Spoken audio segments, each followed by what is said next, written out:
Hey, Mama. Welcome back to another awesome episode of the Mama Work It podcast. I am so glad you're here. My name is Marisa Lonic. I am your host, working mama of four, and the founder of Mama Work It, where we support women in the juggle of mom life, work life, wife life, fill in the blank life.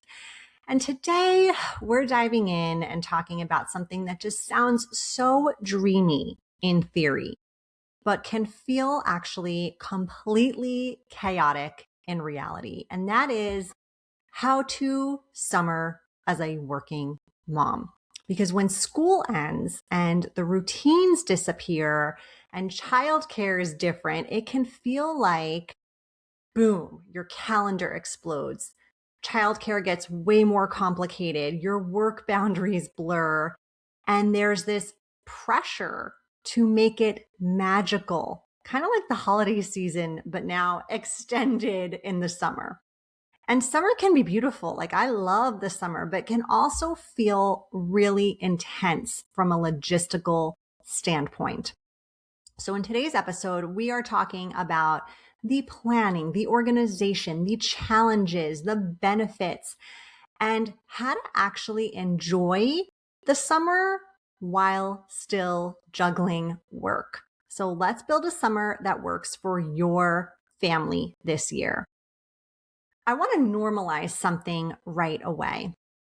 Summer as a working mom is not a vacation. I mean, you know this. I'm preaching to the choir, but it is so much harder a lot of times than the regular school year, the regular part of the year, because we have now camp logistics, which are very different than school logistics. We have childcare transitions, lots of weeks, transition weeks. We have flexible schedules, maybe not. Increased costs for a lot of families. No joke. I have been reading so many posts lately about just the thousands and thousands of dollars that parents are having to spend during the summer that they don't at other times of year. So there's increased costs, there's disrupted routines. And a lot of times, especially for the working mama, I think there's a lot of increased guilt. You are managing work expectations. A lot of times summer does not slow down for people at work. I mean, I know when I worked in certain industries, summer was our peak season. It was so busy. Then there are these kid expectations of like, let's make this summer fun. Let's do fun things. And your own expectations like, hello, you're still a person. You're here.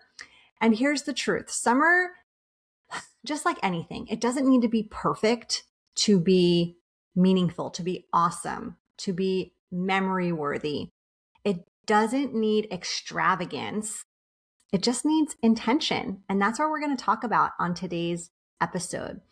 So I know you know this, but I'm telling you anyway, because if you've got really littles and you have not experienced the difference in what happens during the summer, like maybe you've got littles in daycare right now and summer, you're like not even noticing it because daycares don't close in the summer a lot of times, right? They just keep on going. But when you've got kids in school, you know, summer success starts early. It does not start now when this episode is airing. But don't worry, if you're just getting started, you can still take so many of the tips that I am going to share with you today and apply them to make your summer amazing. So here's some things I do when I approach summer planning. Spoiler alert, I am actually not one of those moms who has it all together in February or March when the camp signups are happening. I try, but I usually don't know like when we're planning our trip yet or what weeks I absolutely need covered with childcare. So for me, it's tough to make those decisions and plan so far in advance most years. And I get it. I know we have to sign up early. But what I do as far as planning goes is I make an Excel spreadsheet, and I really am not an Excel person, okay? But for summer, this just works for me. I've done it for the past, I don't know, maybe 5 years. And it lists every week of summer, okay? I'm not this organized in other seasons, but summer is a beast, okay? 4 kids, summer, working parents, you need an Excel. So I map the whole summer first. I either print this or I have a digital view, June through August, whatever your summer months are. And as I plan things or things come into the schedule, I add them to this Excel. So everything is in one place. I can holistically see what works.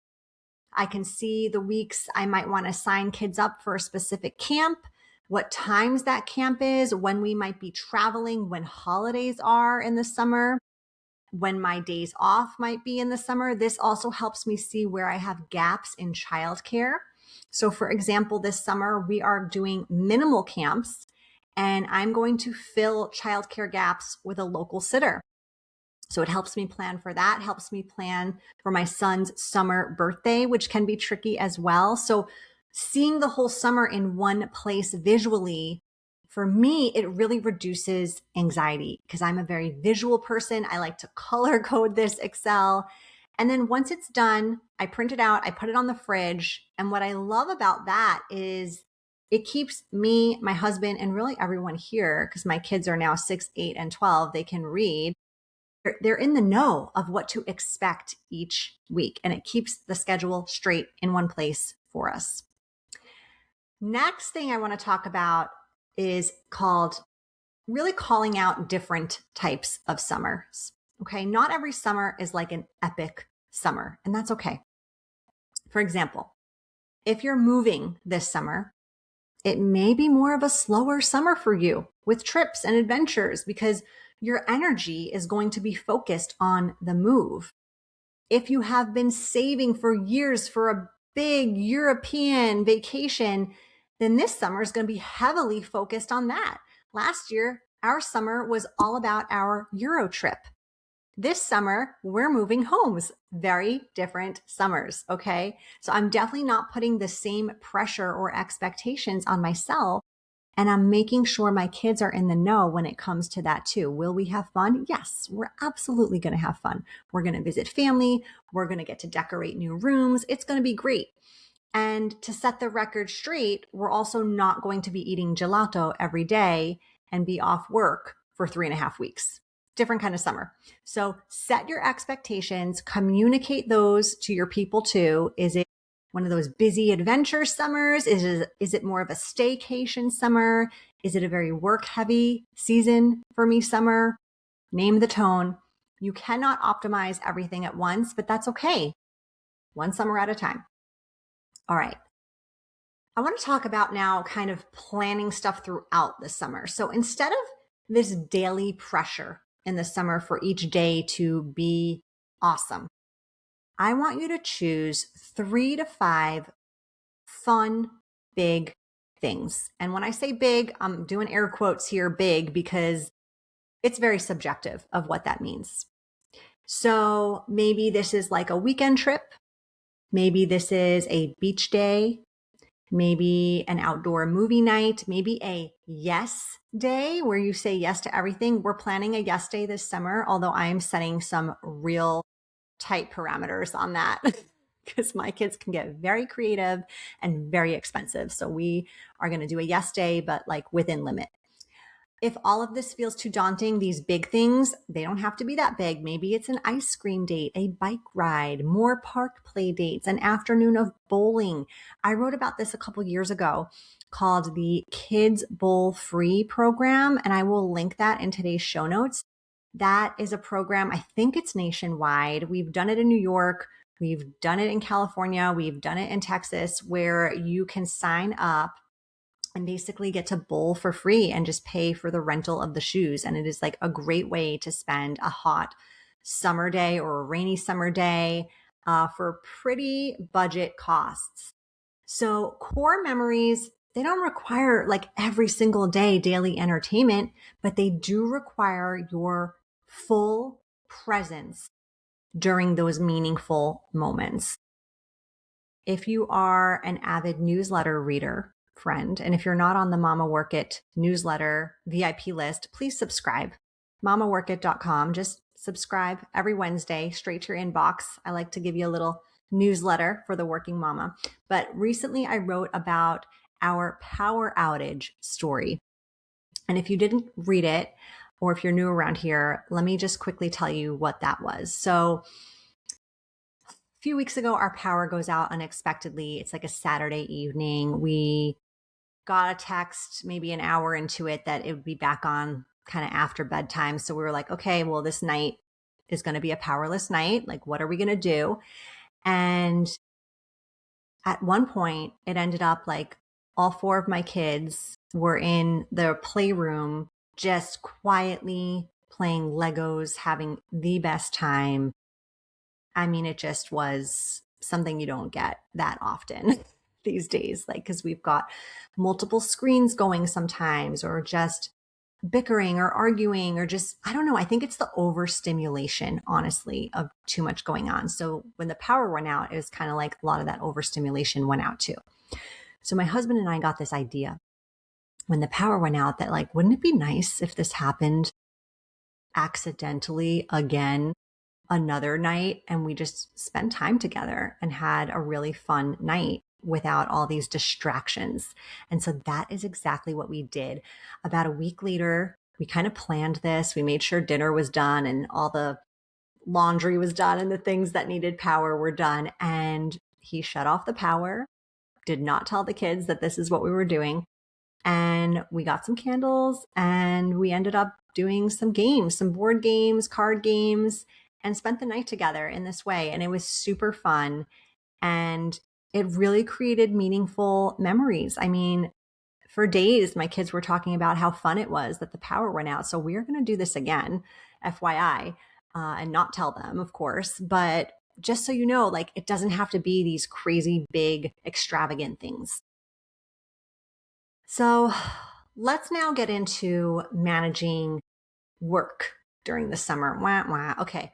Work doesn't need to feel like a Debbie Downer in the summer. We just need to plan accordingly, because I'm sure most of you enjoy your work to a certain degree. Although I know it would be nice to have maybe more time off in the summer, but still, work's got to get done, and summer can still be fun. It just requires some strategic work adjustments. Here are some ideas. Obviously, first and foremost, can you take some PTO? A week here or there, maybe even every other Friday, or something that allows you to enjoy the season and disconnect from work responsibilities. Does your company offer any flex hours? I've heard of summer Fridays or maybe 980 schedules. What can you maybe creatively tap into to have more freedom from your desk over the summer? And if they don't currently have a policy like this, who can you talk to about introducing something? Response times. Do you need a summer out of office message that lets people know maybe you're going to be a little slower to respond? Now, this may not be appropriate for all industries, all roles, but if you are self-employed, for example, this could be a very easy way to take some pressure off and to set the expectation with people emailing you to expect to wait 48 hours instead of 24 to hear back from you, for example. So try your best to be as proactive as possible here so you can really look forward to these days. You can enjoy them fully disconnected when they happen. You're not going to feel like you've got one foot here and one foot there. And really, communication is going to be the secret sauce to building summer freedom here. So if you haven't already put those requests in or pitched this idea, go ahead and get started. Do that now. And if you feel like you're already knee deep in summer and this is not something that's possible for you today, this year, well, start thinking about it for next year. Put a reminder on your calendar that, in January, you're going to bring this up, or whenever it feels right. You may also want to time block differently in the summer. So for example, maybe in the summer you let your kids sleep in and you will wake up early and do a bunch of your work then uninterrupted. So you have the whole afternoon free to hang at the pool with them. Maybe you try to change meeting blocks to earlier in the week so you can reserve Fridays for lighter days and then plan long weekend travel. You may not have control over all of this. I completely understand, depending on your job, of course, but there are some things that you absolutely do have control over. And so just solidifying what are those things and being really intentional and organized to make the best and most efficient use of your time over the summer. All right, I want to dive in now to those emotional challenges that summer can bring. Summer can be sort of a trigger. I recorded an episode, gosh, a while back with a good working mom bestie of mine, Estella, and we talked about summer triggers for working moms. If you haven't listened to that, go ahead and listen. It was a funny, good episode. But let's talk about what those triggers are. So there's guilt. Am I missing too much? There's comparison. They're doing more than us. There's resentment. Why does this all fall on me in the summer? And then there's like this pressure to just be the magic maker. I think this happens in a lot of seasons, holiday season, summer season, back to school season, but we're focused on summer today. So let's reframe. Let's reframe for a second. You are not responsible for creating a Pinterest perfect childhood. You know, I remember this one time I met this mom at a mom group, and she was really struggling with this concept. And she told us this story about her mom. And you know what the story was about? It wasn't about how her mom like baked cupcakes and took them to do fun things all the time and how curated her room was as a little girl. It was about how her mom had a nervous breakdown one day and landed in the hospital for months. This is what she told new friends at a mom group and that she remembers about her mom. Don't let this be you, okay? Trying to create the best summer ever. And I don't mean that in a way that it is shameful to have a nervous breakdown or anything like that, but don't let yourself get to that level, that is the memory that sticks with your kids.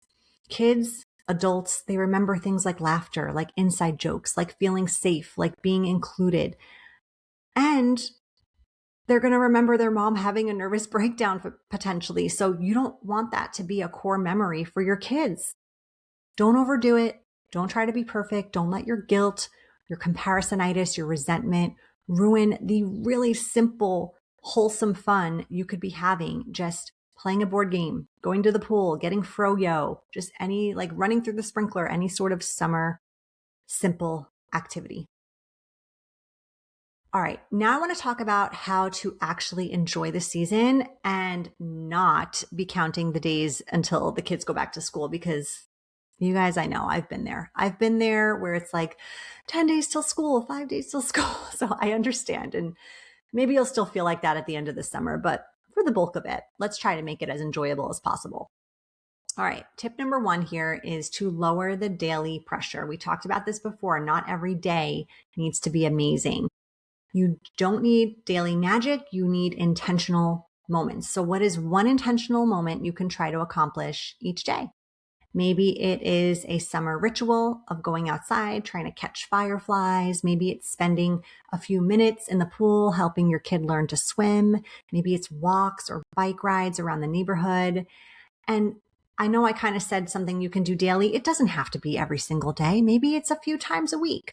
Whenever you can do this at a simple scale to create these intentional moments, just make it happen. Some other tips here: build simple rituals. Maybe in the summer, every Friday night is pizza and a movie night. Maybe since you have kids who are home from school, maybe you can do morning walks or ice cream Wednesdays or backyard sprinkler evenings. I love this, but I actually also love spontaneity in the summer. I love that we can kind of implement things on a whim. But here's the thing. I don't know if this is like in your house, but in my house, if I don't think about doing something in advance, there's a good chance it won't happen. There's a good chance it won't happen. So if you plan ahead and have rituals like these, habits like these, it makes it a lot easier to execute the really fun summer activities. Okay, another tip here. Involve your kids in planning. Involve them in planning. Don't just take all this burden and onus on yourself to come up with all these fun things. Ask them, what are 3 things you really want to do this summer? Let them choose. Ownership reduces whining. It creates buy-in. They are way more excited about it. So we've done this in the past when we have implemented our summer bucket list. We all got to name a few things we wanted to do over the summer. Obviously, if your kid is like, I want to go to Hawaii, and that's not in your summer plan or your summer budget, you may need to intervene here. But it is a fun way to have summer goals and make sure we are prioritizing and executing fun things, not just other stuff like summer reading or bridge books. We do bridge books every summer. So like those are kind of more of like the work part. We have actually done this for a lot of school breaks, especially the ones we don't go away for. We make a bucket list so that it makes the week or the 2-week period a lot more fun. And we add stuff there, like not big things, all of them, but some things are like go to the movies, go to the library. One year, my kid randomly put eat sushi. Like it is just a fun way to stay connected, involve kids in the planning process of summer fun, and prioritize and make fun a real intention. Now, you may not think being a working mom in the summer has its benefits, but actually, summer teaches kids and you a lot. So let's start with you. Summer is going to help you teach you flexibility because you learn to be a little more flexible with a less rigid schedule. Like, yeah, you don't have to make lunches. You don't have to prepare snacks. You don't have to do laundry every single day in the summer if you don't want to, which is kind of nice to lean into.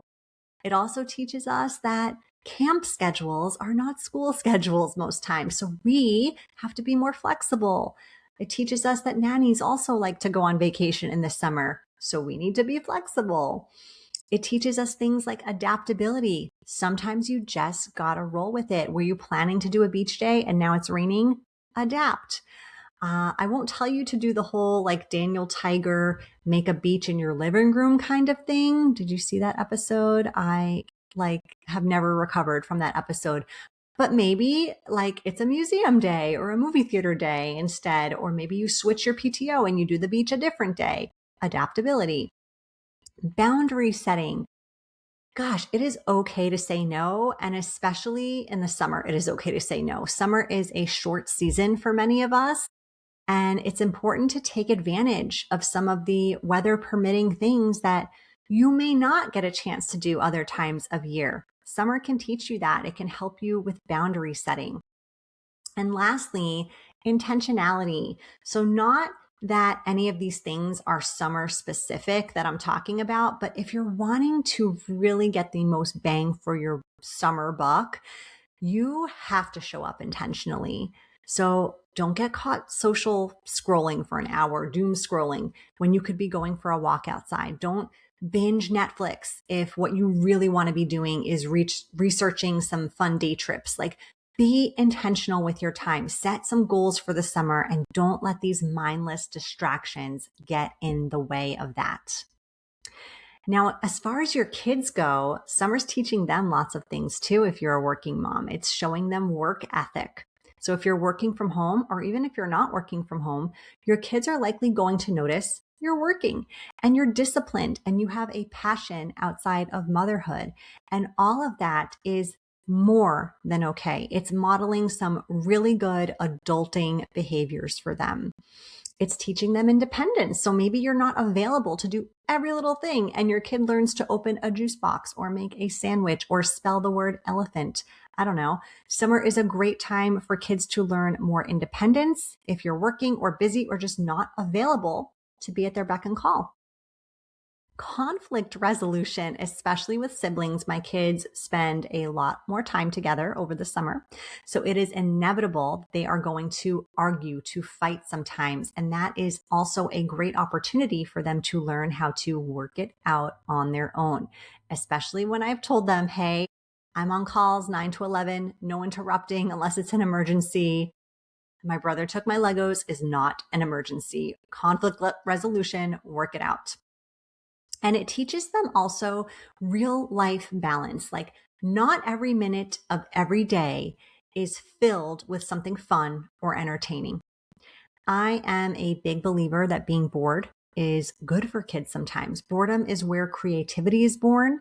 It's where ideas happen. It's where games are invented. So don't let a kid telling you they're bored make you feel bad. you should actually feel really good about that because now they've got space to get creative, to think, to problem solve on their own, which is a huge skill set, if you ask me. All right, so let's wrap up this episode about summer because you're either, like I said, you're already in the thick of it now, or it's just getting started, most likely, depending on where you live. And again, I want you to remember your summer doesn't need to look like everyone else's summer. It just needs to feel aligned with where you're at. And being a working mom in the summer can definitely be challenging, but it can also be a huge benefit in teaching your kids about balance, independence, work ethic. So instead of thinking to yourself, I only get 18 summers and letting that real scarcity mindset drive your summer plans, I'd tell yourself, awesome, another summer. What do I want to remember about this one? Until next time, mama, keep on working it this summer, but don't forget to actually enjoy it too. Bye.